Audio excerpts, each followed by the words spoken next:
తాకట్లో ఉన్న మీ బంగారాన్ని విడిపించి ఆ రోజు ఆన్లైన్ రేటుకి కొంటాం. Sharma gold company. ఓ నీచుడు గురించి మాట్లాడాలంటే చాలా సిగ్గుగా ఉంది. మాట్లాడటం వేస్ట్ అని కూడా అనుకున్నాను. కానీ లోకంలో ఇలాంటి వారు కూడా ఉంటారని తెలియచేయడానికి వచ్చాను. కని పెంచిన అమ్మ చనిపోతే అంత్యక్రియలను కుమారులు అడ్డుకుంటారా? వెండి గాజుల కోసం చితిలో పడుకుంటారా? ఎవరలా చెయ్యరు కదా. మరి ఈ బద్మాష్ ఎందుకలా ప్రవర్తించాడు?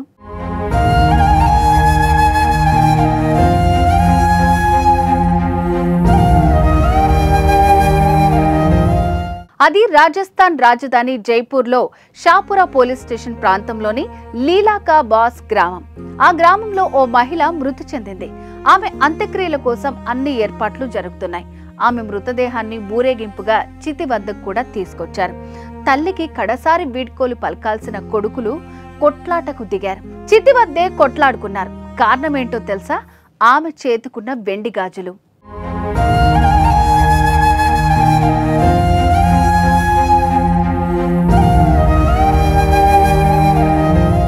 తమ తల్లి చేతికి ఉన్న వెండి గాజులు తనకు కావాలంటూ ఇద్దరు పోట్లాడుకున్నారు.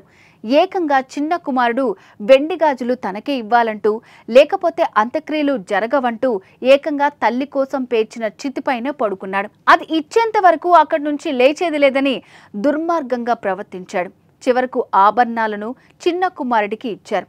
పెద్ద కుమారుడితో తల్లి అంత్యక్రియలను పూర్తి చేయించారు.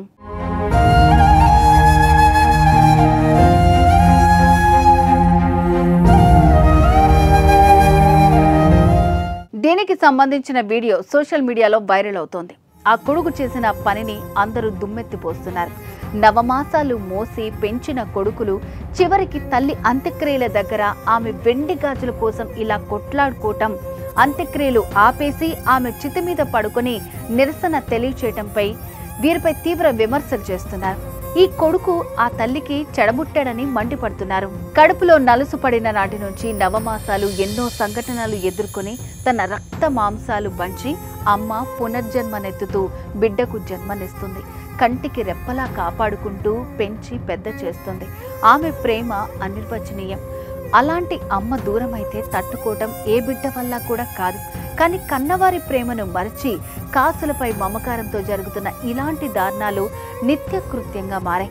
ఆస్తి కోసం అంత్యక్రియలను ఆపే పిల్లలు కళ్ల ముందు కనిపిస్తున్నారు. వారిని చూస్తే చాలా బాధగా ఉంది.